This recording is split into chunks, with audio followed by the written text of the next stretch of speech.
Hello, and welcome to another one of Ethan's engineering videos. Today we're going to be looking at the floating ball rotometer, which is describing a situation where we have a ball in a tube where the sides move out slightly as we go higher and higher along this tube, and obviously there's a ball trapped inside of it, otherwise we wouldn't really have a floating ball. And when air, or just any fluid really, is blown into the bottom of this rotometer tube, it forces the ball up until eventually it reaches a steady state. So our goal is going to be to describe what flow rate is needed to hold a ball floating in the air inside such rotometer, depending on which height we want it to stay at. So depending on how high in the rotometer we want the ball to float, what is the volumetric flow rate Q that we need to sustain into the bottom of the tube for this to work. So, as per usual, we're going to start by drawing a diagram. So the first thing we're going to do, try not to go off screen as per usual. I think I have a bit more space this time, so I can kind of draw more closer to the inner bit.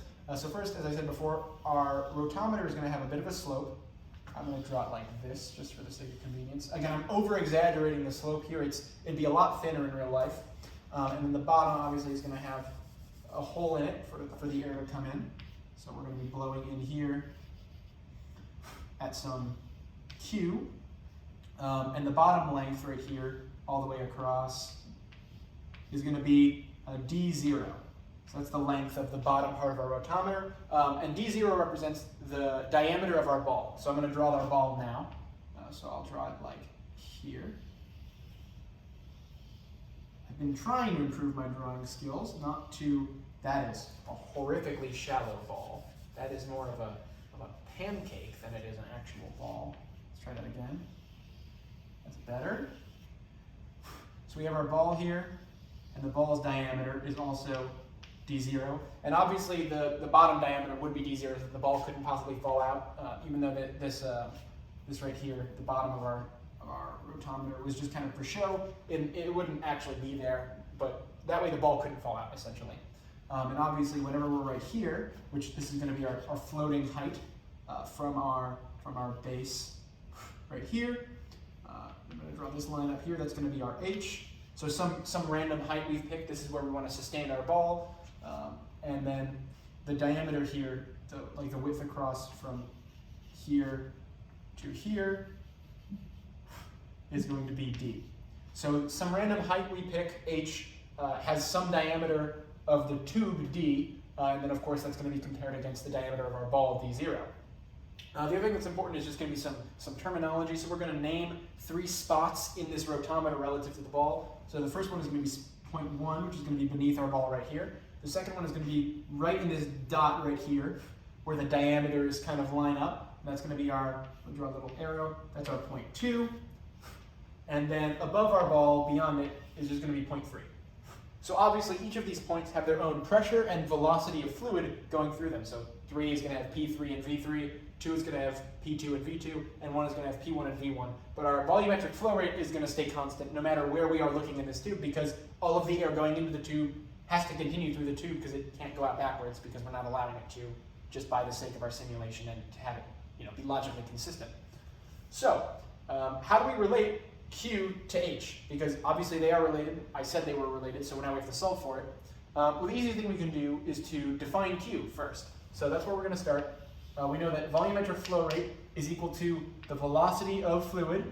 I'm not sure how great this chalk is. I might switch to my backup because it's kind of thin and gross for some reason. Is this any better? This one's also thin and gross. The chalk I was using just a minute ago was perfect, but it was kind of short, so I switched it out because I didn't want it to crumble in my hands. But I guess we're just going to run with it. Times A, the area over which the fluid is flowing. So the velocity for fluid times our area, cross-sectional area, but area, is going to give us our volumetric flow rate. So that's great. All we have to do is get these two terms into terms of H, and we'll be good. So for the sake of argument, we're going to look at the part that kind of, as I said before, is important, that's related to both D and H, which is going to be right here at point 2, where our diameters of our ball and our tube, because this is the point we're looking at keeping our ball floating, line up. So we're going to use V2 and area 2. So the area and volume at point 2. So now since these two, the ball and the tube, are semi-imposed over each other, I can draw a vertical view over here. We're going to have our ball, and then we're going to have our tube at height h. This is at height GHT is equal to h. We're going to have, this is obviously d0 right here, and obviously this whole thing, I'm just going to draw it a little bit above, even though they would be over top of each other, is obviously going to be d, this full thing right here. So obviously the area over which our arrow is flowing is going to be all around here, right, where all my little, there's supposed to be arrows pointing out of the chalkboard, but this isn't three-dimensional space or a hologram, it's just chalk, so this is the best I can do. So this is obviously the area over which our velocity of air or fluid is flowing. So I'm just going to rewrite this right here as V2 times the difference in these two areas. So it's going to be the D area minus the D0. So area of a circle is pi r squared, but if D is just 2 times r is just half of D. So D over 2, you can replace that, and then when you do the algebra, you pull that 1/2 squared out, so you have over 4. So pi D squared over 4 minus pi D0 over 4. So that's pretty simple, right? So now we've just expanded what our area means at point 2, because again, Q will hold true for any volume and area, but we'll come back to that, don't worry.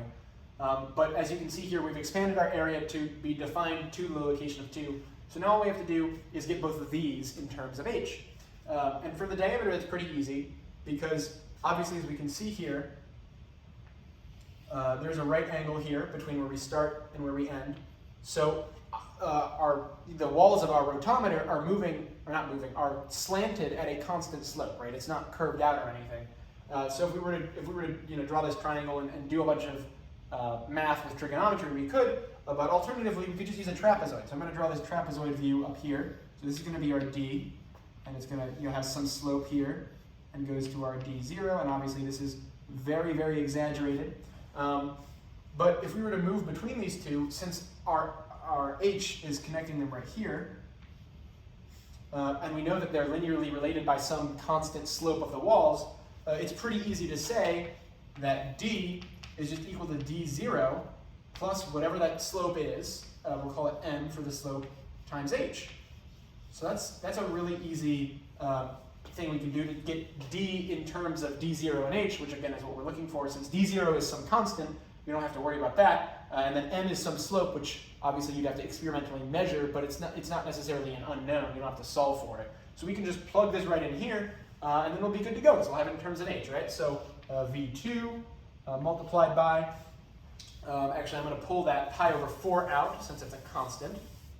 So I'm going to have V2 pi over 4, and then D squared is going to be this squared right here, so that's D0 squared, D0 plus MH squared, so that's going to be, if you just expand that, D0 squared plus 2MH D0 plus M squared H squared minus, and then it's going to be, I pulled the pi over 4 out of here, so it's going to be D0 all right there. And obviously our D0 squareds cancel because we have a positive and a negative one right here in our expansion.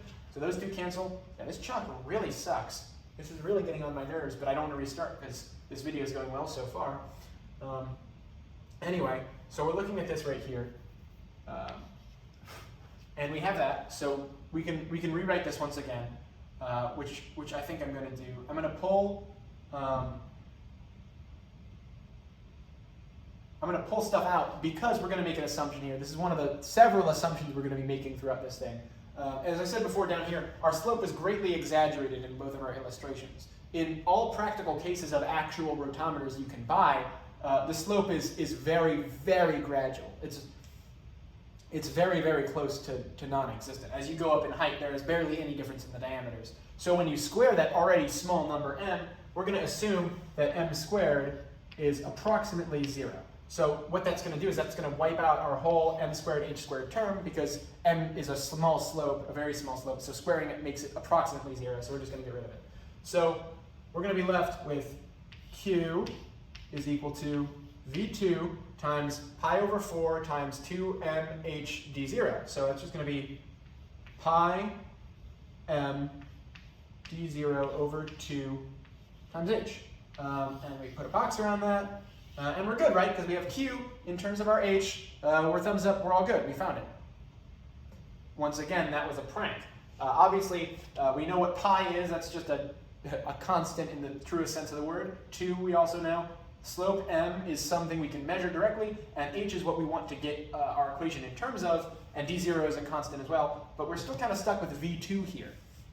And that's kind of a problem, because knowing the velocity of the fluid rushing past the side of our ball isn't something we can easily measure without heavily influencing how the rotometer works. So we're going to have to do some other substitution using Bernoulli's equation to kind of figure that out, because that's somewhere where we can very easily find what V2 is. So we're going to get right into that. Bernoulli's equation, as I'm sure you all remember, I'm going to write it really big up here. It doesn't matter, it's kind of above this because I can just shift it over because we're going to be canceling a whole load of stuff over there as well.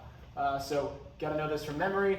P2 minus P1 over fluid, and you're going to see why I'm denoting the density of our fluid in a second when we get to the fact that we're looking for steady state, but again, that's further down the line, is going to be plus V2 squared minus V1 squared over 2 plus G times Z2 minus Z1 is equal to negative frictional heating.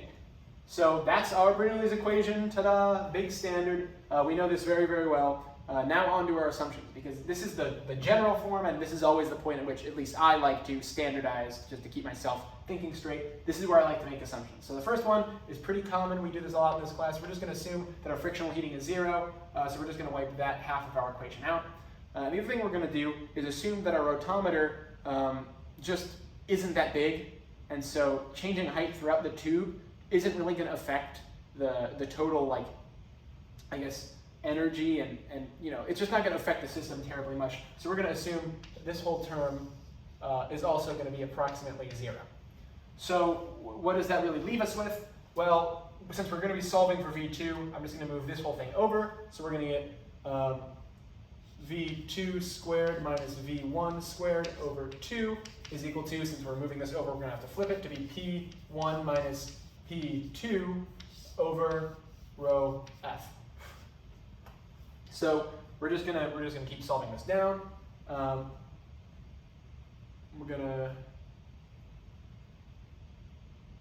What's the other thing we're gonna assume? There's another assumption we're supposed to make right here at this step, and I just remembered it, thankfully.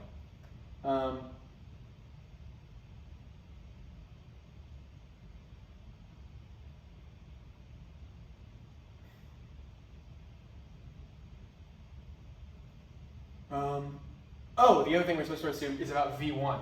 So we're essentially going to assume that because of our ball is not going to be particularly heavy, and when the air gets compressed to the sides, there's going to be quite a bit of compression in that. So the speed's going to shoot up because the area is getting so much smaller than it was down here. So we're kind of assuming that the velocity of at 1 is going to be not particularly high. It's going to be basically negligible once we square it. So we're going to assume that this minus V1 squared is also going to be equal to 0. So that's the other assumption we were supposed to make. I knew there was one more because we made like quite a few assumptions. I'm fine with it because it does make the math easier. No, that's not what we're supposed to assume. Ignore everything I just said. There is something we're going to assume is 0, but it's not going to be V1 directly. That was my mistake. What we're going to assume is small is the difference in area between the diameter of the whole tube, d, and diameter 0. And the way we can do that is because this flow, as I said earlier, holds true no matter which area we're at. So that means this must also hold true, since we have the same flow rate, for V1 and A1. And since those two things are here, we can rewrite this equality right here very simply by solving for V1, because we don't know what V1 is either, but we're trying to solve for V2, so it'd be kind of counterproductive if we were trying to solve for two V's simultaneously. So if we substitute that in, we get V1 is equal to V2 times A2 over A1, right? So we get this. But what we can pretty safely assume once we plug that in, is going to be that the ratio between A2 and A1 is approximately 0, because they're going to be, the ball is going to be very close to the wall. The balls are going to be to the walls of this rotometer. So we're going to plug that in right here. So what we're going to do is we're going to pull V2 out of this for both V2 squared over 2 and V1 squared over 2. So what we're going to end up pulling out of here is, after we do that, so we're going to substitute this in over here, and then once we put it in, then we're going to make our assumption about A2 over A1 being equal to 0. So we're going to have V2 squared over 2 times, and here's what we do. So we have the negative, so V2 over 2 is going to be the first half of that subtraction, so pulling V2 squared over 2 out of that is going to be 1. And then this is going to be the ratio of those areas, A2 over A1 squared. So A2 over A1, that's going to be squared. And that right there, again, the difference between A2 and A1 is very small. A2, A1 squared, and that's going to be in parentheses, equal, there we go. So this is the point at which we say the difference, the ratio in area between A2 and A1 is very, very small. And then when you square it, it gets even smaller. So this is essentially 0. So if you were to do 1 minus essentially 0, that's just 1, and 1 times that is just going to be V2 squared over 2. So essentially, we're assuming that V1 squared is essentially 0. However, we're not just doing that directly because that's very arbitrary. The reasoning for why we can assume it's equal to 0 is because the ratio between the areas, which again I guess would be the if you think about it backwards, the decompression factor. So V2 is high because the area is so small. So V1 must be fairly low because that compression is very strong between the two. So if V2 is noticeable, V1 must be very low. So what I was saying before is sort of true, but that's not the direct reason why we're just assuming V2 is 0. You can't just assume V1 is 0. But you can assume the ratio between the areas is approximately 0 when squared, just because the balls are to the walls of our rotometer. So again, now I'm just going to multiply by 2 and take the square root. So we have V2 is going to be equal to the square root of P1 minus P2 times 2 over the density of our fluid, rho f.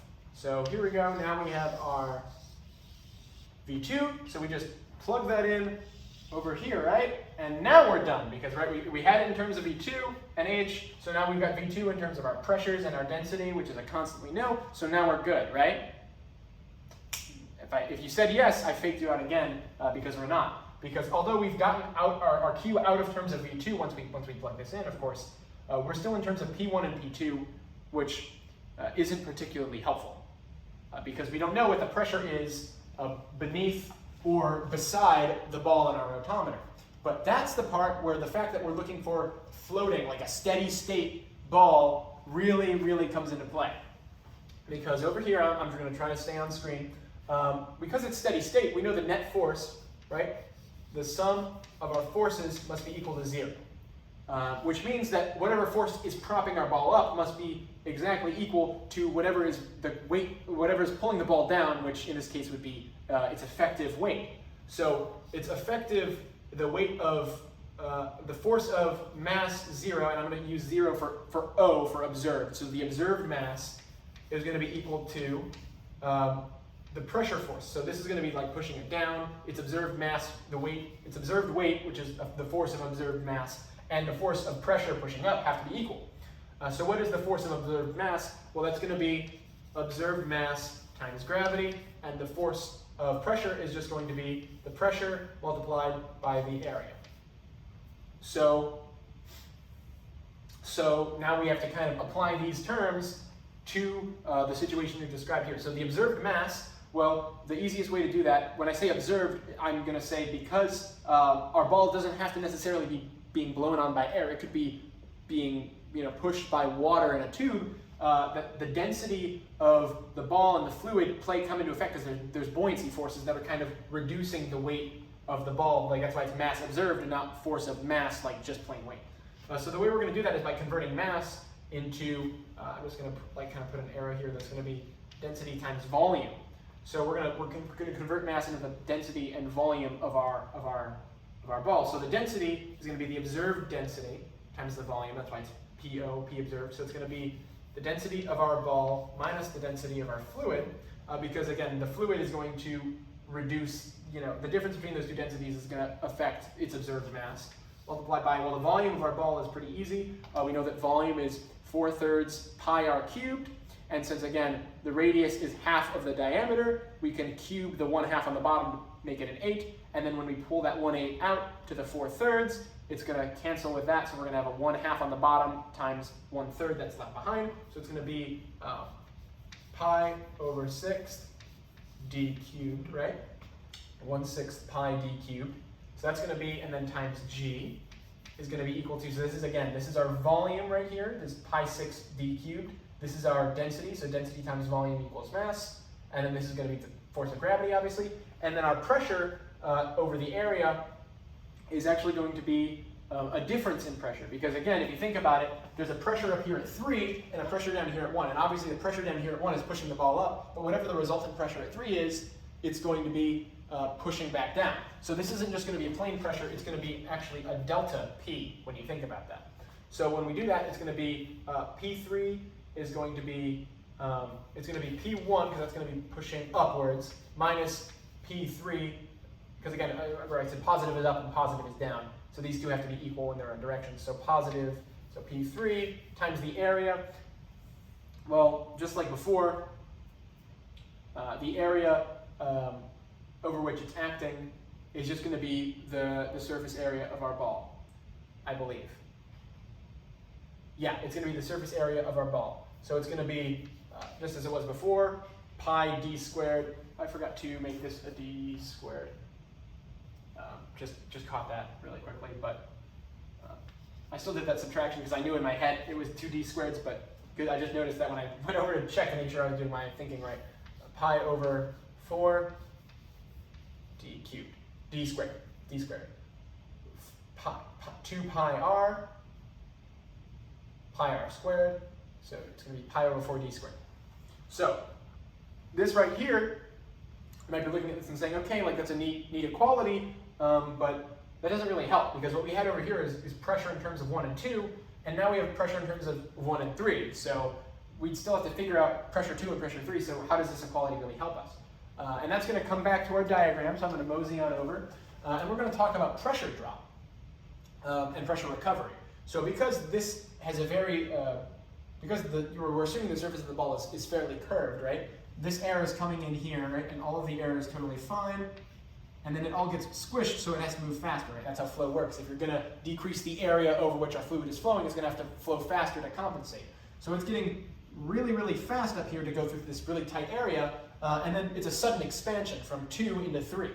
And because this is a sudden expansion, we're going to assume that no pressure is recovered. It's not gradual enough for pressure to recover, so we're going to assume, I'm just going to write down here, assume that because no pressure is recovered between point 2 and point 3, that the pressure at 2 is approximately equal to the pressure at 3, because no pressure recovery. So I'm just going to put in parentheses, no recovery.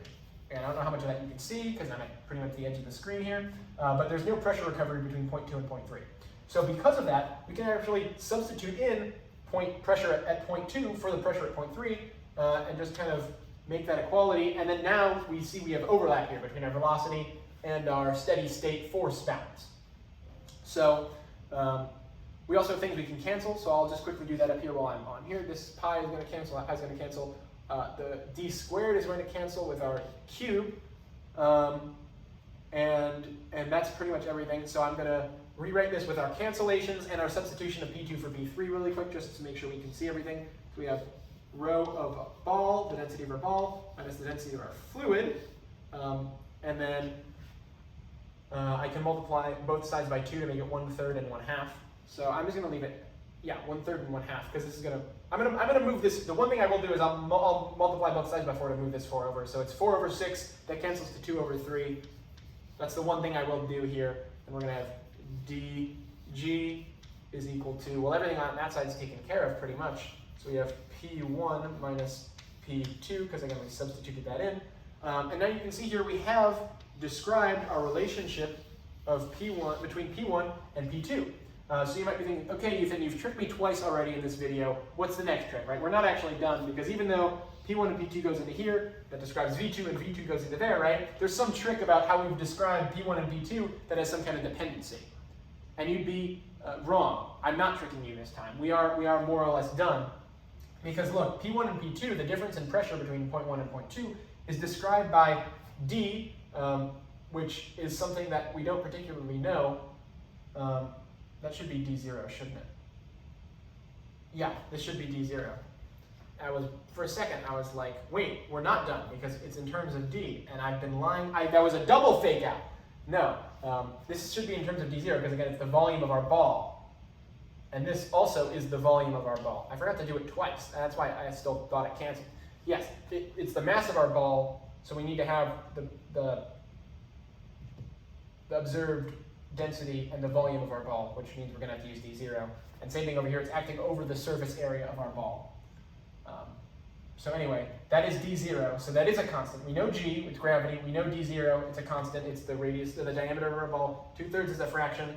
The density of our ball is, we're going to assume we can figure that out. It's not like a measured, it's a measurable quantity. And the density of our fluid, which is also a measurable quantity. So we can just plug this into here. So I'm going to rewrite this right beneath V2 with it plugged in. And then from there we can plug it into Q and then just do a little algebraic simplification and more or less be on our way with our solution. So if I plug in this right here for P1, P2, we're going to just get equals. P1, P2 is going to be, so rho of the ball minus rho of our fluid times 2 D0 G, but we already have a 2 in there, so that's going to become 4. And then we also had a 3 on the bottom, so that 3 is going to be down here, and it's going to be rho of F. So that's V2. In terms of, again, you can double check here. This is all constants. So these two are observable. This is a digit. This is a digit. That's something we know. D0, we know gravity, and we know the density of our fluid, or can measure it. So now we're going to plug that back into here and get Q. And again, this is going to take not a whole lot of simplification, but some. So I think actually I might be able to just write this in one step. Q, I'm going to write it really big, because if I'm wrong and I do have to do a little bit of simplification, I'm going to look silly, and I'm going to feel silly about that. So pi m d0 over 2 multiplied by V2, we're going to slide that in here. I'm going to put it in brackets just so it's a bit easier to read, so I don't have to do the square root. That's going to be the difference in our densities, rho B minus rho F times 4 D0 G, that is not dog, that is D0 G, over 3 rho F. I might have to make it a bit more slanted because I'm kind of running up on my V2. So I'm just going to adjust V2 up out of the way because I feel really silly having to angle it more on purpose. V2 is equal to that. And that's going to be to our 1/2 power. And then the thing at the end is just going to be h. And so as you can see, it's a linear relationship, which is kind of what we expected when we said the walls are linearly increasing. So it's going to be, this pi m d0 over 2, that's something, like that's some number, that's a constant. And this is also constant with height. So none of this really, pretty much all of this depends on the situation, which is the ball, the shape of our container, that's what the m is, and then which fluid we're using. That's all of this, that's what all of that contains. All this describes all of those parameters, the physical properties of our ball and the shape of our container, and then it's linearly related to the height. So I'm going to put a big circle around this guy, do a quick double check to make sure that none of my math is wrong, and it's the answer I am kind of expecting. 4/3. This looks correct to me. So, I'm gonna, just be really proud of this for a second because I think it looks really neat, especially when you use the brackets. I think the brackets look really cool. But yeah, so thank you for sticking with me through this homework 2 part 2. I really appreciate you guys tuning in. If you're someone who isn't Carlos watching this video, perhaps an employer, thank you for sticking it all the way to the end. I appreciate your time, and I wish you a good evening.